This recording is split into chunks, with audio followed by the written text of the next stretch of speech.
ये वही मनहूस जगह है जहां कल दिन के 3 बजे एक ऐसे घटना को अंजाम दिया गया है जहां मिथिलांचल का हृदय स्थली अपराधियों का स्थली बनने जा रहा है। तो वहीं आपको बता दें कि ये दरभंगा से समस्तीपुर जाने वाली मुख्य मार्ग है और बगल में आप देख रहे हैं यहाँ फ्रेंड्स कॉलोनी का बोर्ड लगी हुई है और सामने में फ्रेंड्स कॉलोनी जो आपको दिख रही है, यहाँ लोग अमन चैन से रह रहे थे। तो आज के बाद क्या यहाँ के लोग अमन चैन से रह पाएंगे? दूसरी बात, यहाँ से मात्र 1 से 1.5 किलोमीटर की दूरी पर एसपी, डीएसपी और तमाम आला अधिकारियों का कार्यालय है और ऐसे में जब ये हादसा यहाँ घट सकती है तो आप समझ सकते हैं कि बिहार में कितना जीरो टॉलरेंस है। बिहार के नंबर 1 चैनल मिथिला दस्तक के धाकड़ न्यूज में आपका स्वागत है। बिहार सरकार यानी नीतीश बाबू, आप लगातार कहते आ रहे हैं कि बिहार में जीरो टॉलरेंस है। क्या ये आपका यही जीरो टॉलरेंस है जहां दिन दहाड़े आए अपराधी घटना करने के लिए थोड़ी सी भी उन्हें भय नहीं हो, तो यही जीरो टॉलरेंस है?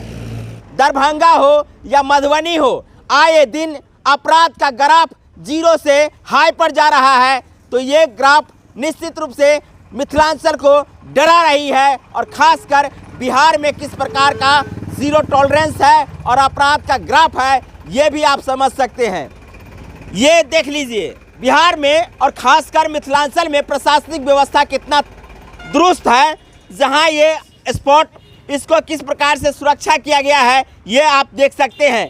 रात्रि में किसी प्रकार की यहाँ कोई घेरावा नहीं की गई है और न ही किसी प्रकार का यहाँ सुरक्षा दी गई है, ना सुरक्षा गार्ड है और ना ही किसी प्रकार का यहाँ घेरावा किया गया है और ना ही किसी प्रकार का आइडेंटिटी दी गई है।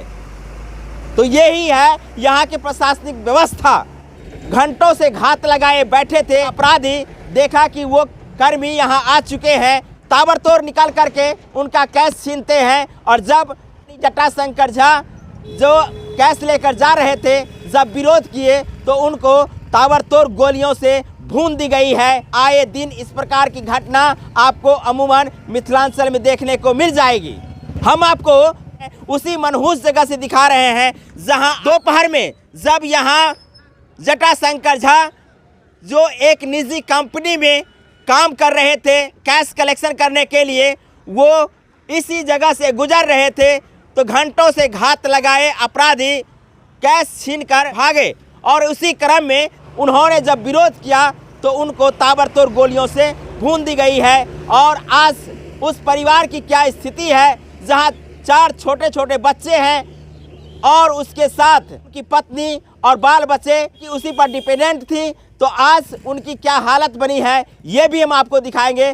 खासकर मिथिलांचल की क्या हालात है जहां अपराध का ग्राफ दिन प्रतिदिन बढ़ती जा रही है। तो ऐसे में इस जगह को दिखाना इसलिए ज़्यादा हमें अहमियत लगी कि दिन दहाड़े जहां सैकड़ों की संख्या में मिनटों में गाड़ी गुजरती हो और ये वो क्राउड वाली जगह है जहां 1 सेकंड के लिए भी खाली जगह नहीं मिलेगी। तो आप समझ सकते हैं कि ऐसे जगह में अपराधी कितना बेखौफ है।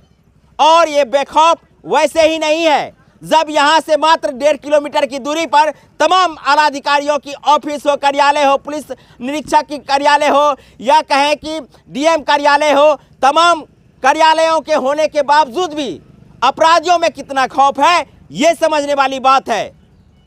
और दूसरी बात हम आपको बता दें कि आए दिन इस ऐसी घटनाएं हो जाती हैं, लोग इस घटना को लेकर के तमाम तरह की बातें कर लेते हैं, मुआवजा की बात कर लेते हैं या कहें कि कैंडल जलाकर के कुछ देरों के लिए शोक मना लेते हैं, लेकिन इससे कुछ होने वाला है नहीं।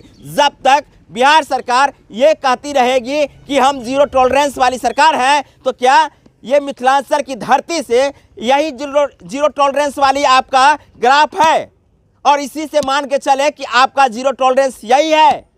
उस पीड़ित परिवार से मिलाएंगे जहां आज वो पीड़ित परिवार किस हालात में है, हम आपको उस हालात को भी दिखाएंगे। साथ में बिहार सरकार किस प्रकार से लोगों को सुरक्षा मुहैया करा रही है, या कहें कि लगातार सुशासन की सरकार की बात बिहार सरकार कर रही हो, तो ऐसे में दरभंगा का ये जगह जहां आए दिन इस प्रकार की घटना घटती है, तो हम आपको यहाँ सीधा सीधा दिखाएंगे कि यहाँ से मात्र 1.5 किलोमीटर की दूरी पर दरभंगा के तमाम आला अधिकारियों का कार्यालय है, दरभंगा कमिश्नरी का कार्यालय है, तो वहीं पुलिस निरीक्षक का कार्यालय है। तो तमाम अधिकारियों के कार्यालय होने के बावजूद भी कितना बेखौफ यहाँ के अपराधी है। ये सामने में आप जो स्टेट हाईवे देख रहे हैं, ये स्टेट हाईवे समस्तीपुर जाने वाली है, और इसी रास्ते में यहाँ जो घटना घटी है, इस घटना को लेकर के यहाँ की स्थिति को बताए हैं कि यहाँ के लोग, चाहे फ्रेंड्स कॉलोनी के लोग हो या दरभंगा के लोग हो, किस प्रकार से कल से आज से अमन चैन से रहेंगे। ये सबसे बड़ी बात है। आइए और हमारे साथ चलिए, उस पीड़ित परिवार से हम आपको रूबरू करवाएंगे।